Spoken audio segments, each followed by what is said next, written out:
Good morning, friends. I hope you're having a beautiful Easter Wednesday. Why do I say that? Today is typically the day that they call Spy Wednesday.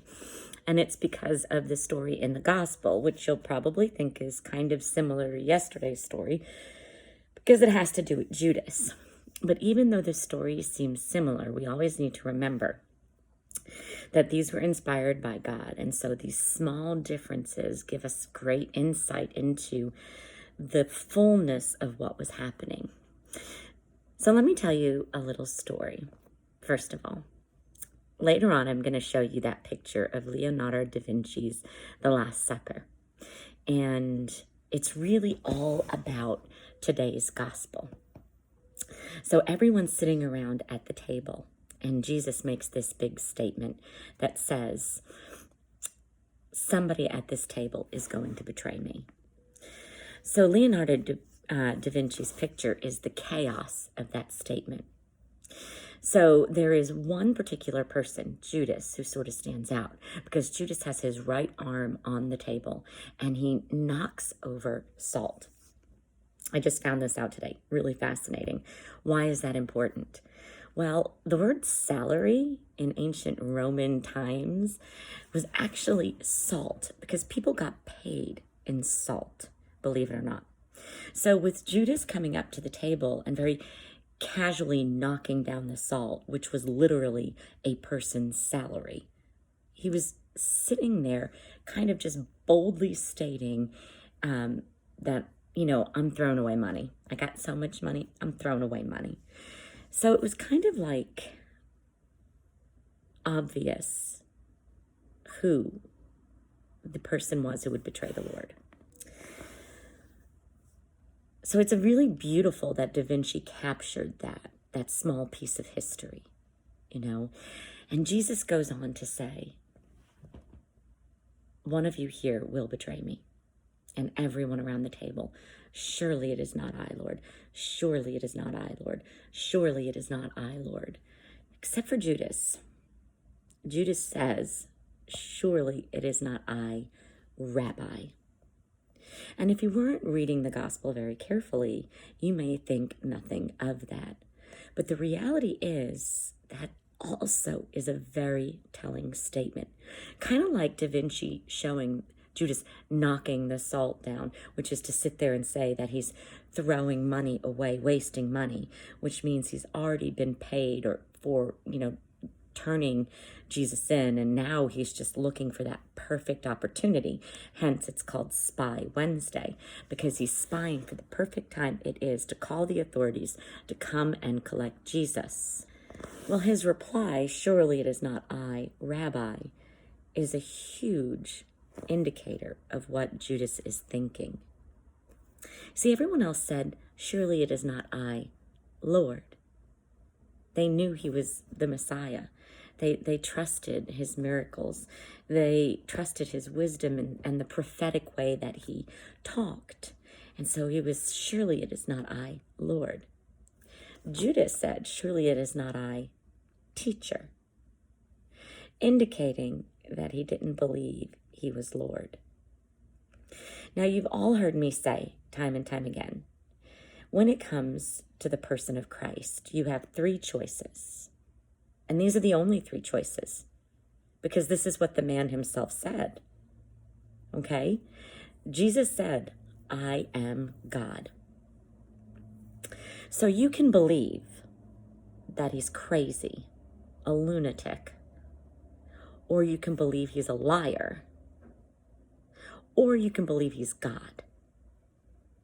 But he never said, I'm a teacher. So Judas has already betrayed Jesus in his own heart. And now on Spy Wednesday, he's just finding the perfect time to turn him in. But that leaves me to us. In all of this, Jesus didn't shame him.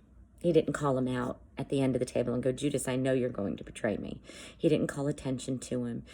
Jesus was giving him every opportunity to turn and convert his heart and to believe in him.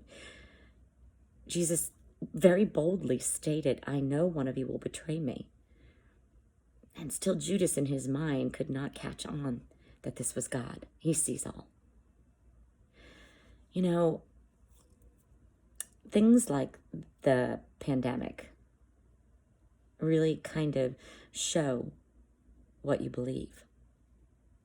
You know, we say that we are Christians, and in our mouths we profess that we believe in Jesus Christ, but then our actions are like knocking the salt over.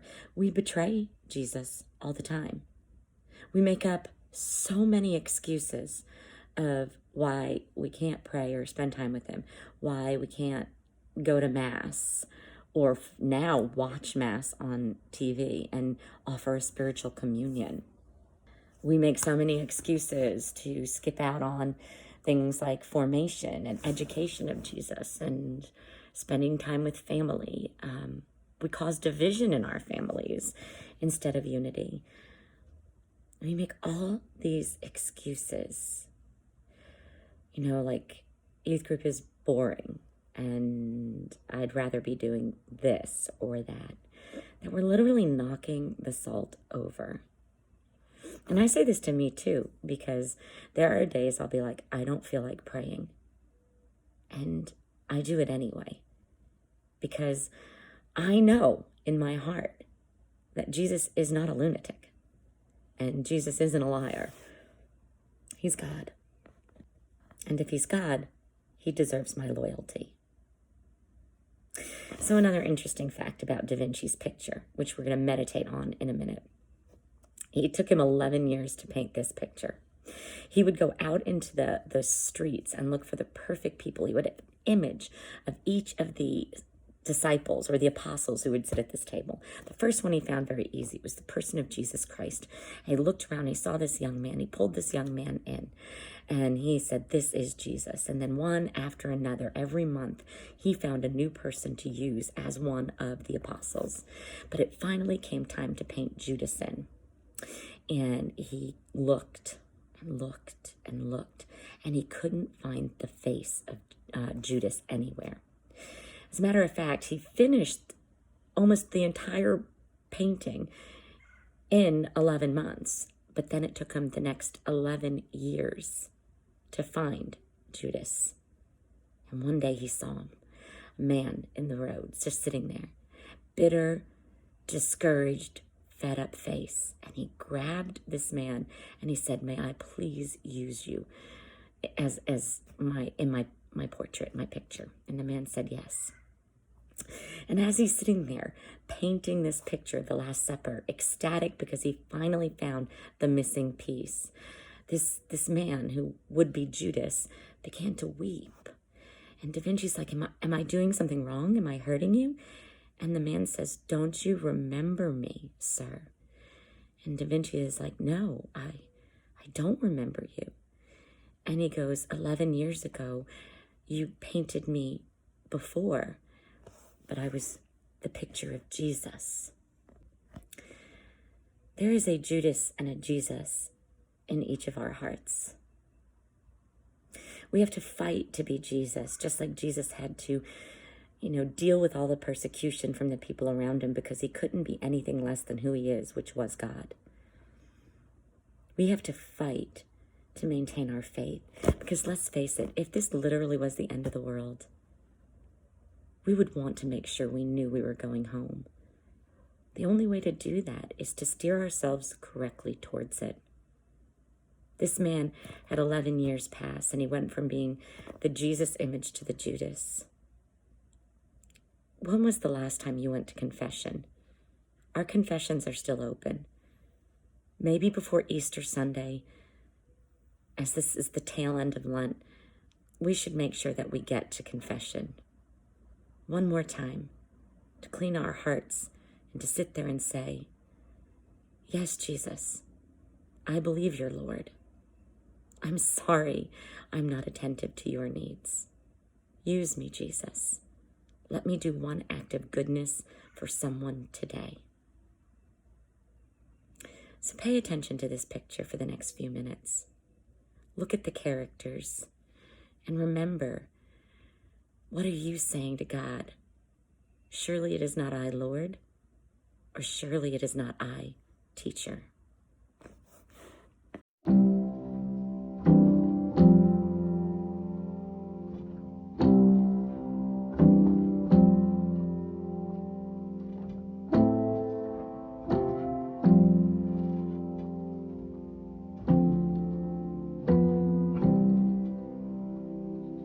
We prayed the prayer with no reply.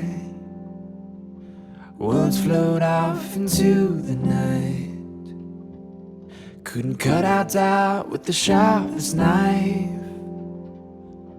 Oh, oh, God, forgive us. Silence isn't comfortable. We want drive-through peace and instant hope. Our shallow faith, it has left us broke. Oh, oh, God, forgive us. Oh, oh, God, forgive us.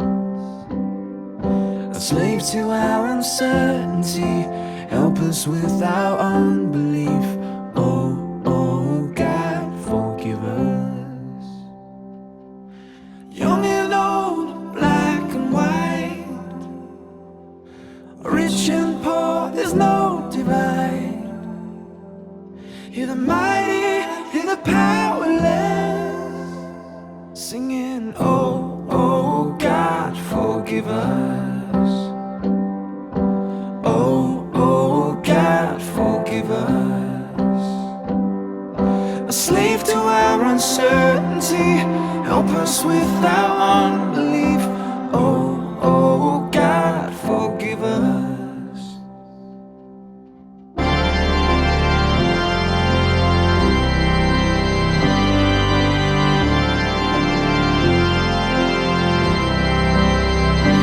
With our white flag sailing in the night, eyes pointed to the sky, hands up and open wide, open wide. With our white flag sailing in the night, eyes pointed to the sky, hands up and open wide, open wide. With our white flag sailing in the night, eyes pointed to the sky, hands up and open wide, open wide.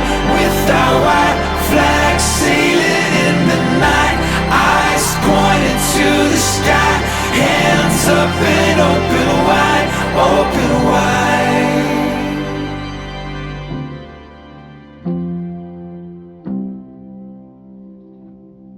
Oh, oh, God, forgive us. A slave to our uncertainty, help us with our unbelief. Oh,